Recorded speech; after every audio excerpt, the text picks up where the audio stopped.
just read from my man Brian Westbury at First Trust Portfolios. New numbers came out. The median sales price, I think it was new homes, is $310,000 in the US of A. The median sales price. I think it was new home sales, actually. That's freaking crazy, dude. It's 310. All right, so, but when you think about it, the only thing that matters for most people isn't the price, it's the monthly payment. That's why car dealers, life insurance salesmen, mortgage people, they always say, they always talk about the monthly payment. Because we fall for it. I know I do. You do too, guarantee. So median monthly sales price, for simplicity, 300,000 is 310, but 300, so I can get my lump of coal to figure out what this means in terms of monthly payment. That's $1,500 a month. It's $500 a month for every 100,000 you borrow. Are you going to rent someplace for a whole heck of a lot less than $1,500 a month? No, you're not gonna, man. You know what I'm saying? Now I mean, if this is a 3-bed, 2-bath house, let's say the median home in the US of A is 3-bed, 2-bath, we'll say on 1/10 of an acre. Are you gonna rent for $1,500 a month that same house? Less? No. So you're like, well, why don't I just freaking buy something? Now, does that have something to do with the low interest rates? Yeah, absolutely it does. Higher interest rates means lower price on homes. That no one debates that. Because remember, your budget is your budget. If you can afford $1,500 a month, it does not matter if that's because it's a $300,000 house at 3% interest, or if it's a $200,000 house at 5% interest. $1,500 a month is what you got, $1,500 a month. How can you sit there and tell me inflation is imminent when this is happening? It's just this insane, man. You think banks are locking in these 30-year mortgages because they're saying, oh, inflation's way high? No, they're not. They're not. In fact, if anything, it's interesting too, because I saw I looked at Navy Federal and I looked at Penn Fed. I said, what's their ARMs doing now? And there's hardly anything. There are hardly any like deals or anything like that on adjustable rate mortgages. Why? Because they're worried too. So basically what the mortgage companies are saying is like, look, if we can lock in 3% for 30 years, we're pretty comfortable with that. And as again, I did a video a couple weeks ago, just look at the 30-year tips. They're in negative territory. That does not mean you're getting negative yield. It just means their expectations of inflation are quite low. Anyway, so what does this mean here? Inflation, no one is sitting there thinking inflation is imminent of any stretch. They're just not happening. If they were, banks would be offered adjustable rate mortgages like you would not believe. But banks want to lock in your mortgage because they want that sweet, sweet fixed money because they do not expect interest rates to be jumping up. They just don't, especially in the long term. Or else you'd be seeing ARMs all over the place. Part 2 of this. Home prices. Ooh. Well, hold on a second. Look at this. Oh, man, what could I do with that? What could I do with that? I could leave that, though, because I'm always scrounging stuff. I find stuff on the ground. I say, I'll be able to do something with it. Then it just piles up. I'm like a hoarder. A piece of, what is that, iron right there? Anyway, why would that be on it's like almost like a stovepipe. Anyway, so let's go back to mortgages. Mortgages, what was I saying? Oh, so mortgages at $1,500 a month. Oh, that's what I was saying. So the reason why there isn't going to be a real estate crash anytime soon is because the supply is so limited. Why is the supply so limited? Because of the regulations on there. And it was a talk about my man Jason the other day. He's like, I think he said Mesa, there's only 2 open lots to build a property.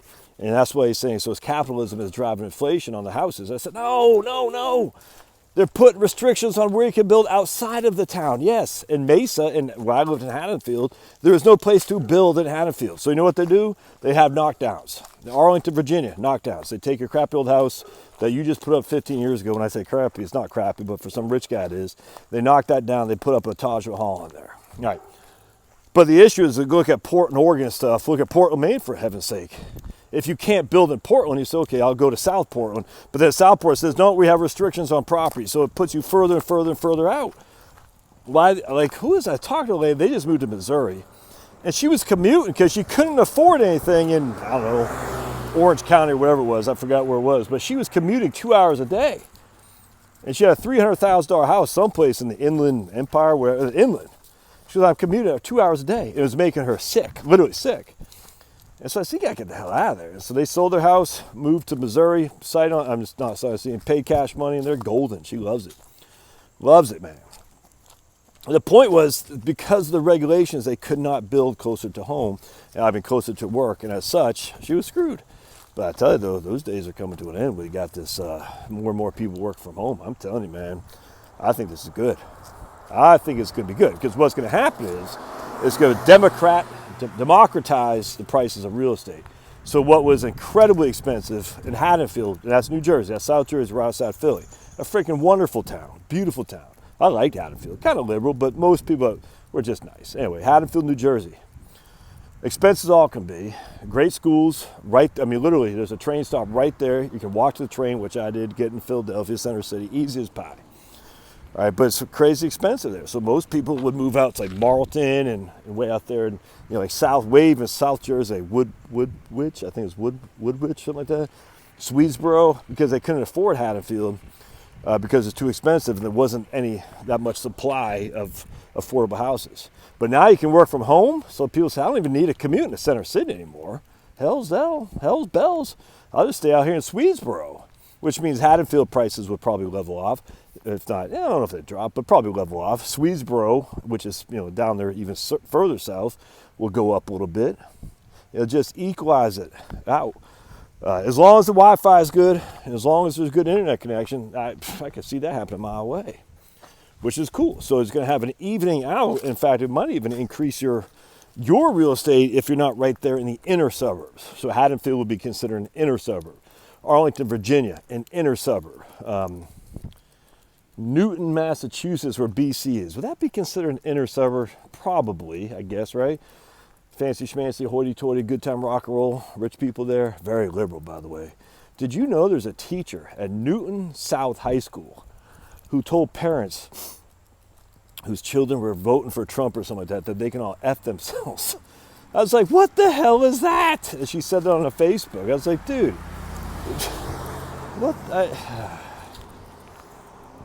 So the only unions anymore who have any strength are the teachers and police unions, the government unions. All the other unions have been neutered because of, I hate to say it, but republicanism. And now the left-wing unions run rampant over everybody which means if you're Republican, you got to keep your mouth shut. Look, I hear teachers all the time that tell me this crap. They say they can't go against the teachers union, even though they don't like it, but they don't want to be ostracized. It's complete bias, complete harassment, and discriminatory. But what are you going to do? Well, hopefully they're going to quit their crappy old jobs as teachers and say, yeah, you're on your own, fool. But at the end of the day, some of these places, there's not that many jobs available. So anyway, so you got these crazy unions, and they're on the public sector, which is going to negotiate with the left-wing governor, John Corzine and stuff. Who needs their votes. I mean, it's a complete quid pro quo, whatever that's called. They got to listen to Viva Frei. He'll explain what that is in legal terms. And then you got the Republican leadership who said, oh, we're going to neuter the private sector unions.